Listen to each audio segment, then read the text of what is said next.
Hi everybody, we're here today with Hayley Fagan, and Hayley is a KBB business professional, so welcome Hayley.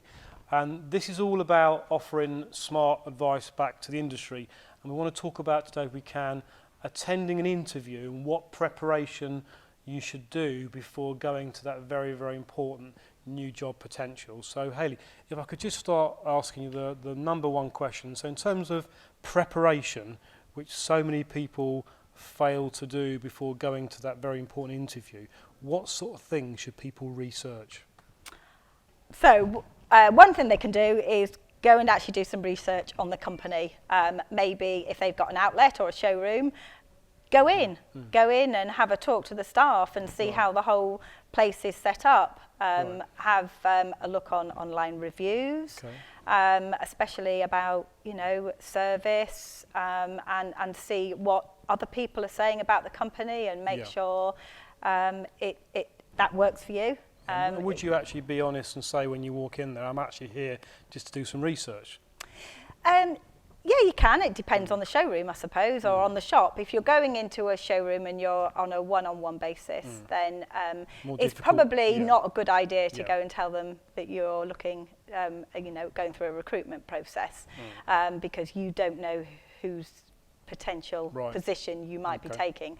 So, but go in and say, you could say, I'm looking for a new role, and I'm going around and trying to understand the industry, research the industry a little bit. You can get into a conversation with them about the industry and maybe get some feedback and just say, oh, do you like it here? This is a nice place to work. So you could ask a few questions. You could ask a little bit, you know, don't be too pushy because, you know, you'll get found out. But, so in terms of let's say it's the big days approaching. So what's good form when someone is going to an interview on the morning of the day?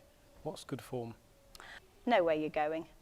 Right. You know, for a start. So many people kind of look on Google, it's going to take me half an hour to get there, so they give themselves 45 minutes, and when they get there, they're not quite sure about where they're going, and if they where to park. Where to park, or, you know, or how to get in, or who to speak to. Good advice, but you arrive and you're already on a back foot because you're flustered. Yes. You know, you're flustered and you feel get uncomfortable there, find again. out where the company's based, where to park, get a coffee somewhere, go in nice and relaxed. Yeah, absolutely. Okay. Yeah. That's very good advice. And in terms of the actual questioning, should the candidate take questions with them about the company for the interviewer?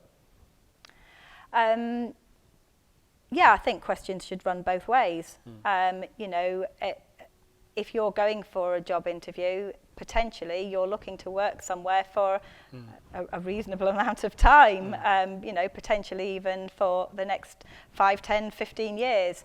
So you need to know that you're taking a role that's suitable for you, and you're working for a company that process. Yeah, absolutely. I mean, it's got to work both ways, because otherwise, And what would you say, just to finalise the short chat today, what would you say in terms of the number one advice you could give when you're actually at the interview? You know, how should you be as an individual? Yourself. Yeah, very much yourself. An interview lasts for 15, 20 minutes at the most, and if you are not yourself, you're not giving the interviewer a true perception of who you are. And if you so don't try and be someone you're not. If you're trying to be something you're not, then unfortunately you're probably going to get taken on for a role that doesn't suit you, and that will come across as everyone's going to be unhappy. Okay, well Hayley, thank you very much for today, and hopefully somebody will learn a bit of advice from today's conversation. You're very welcome. Thank you for attending.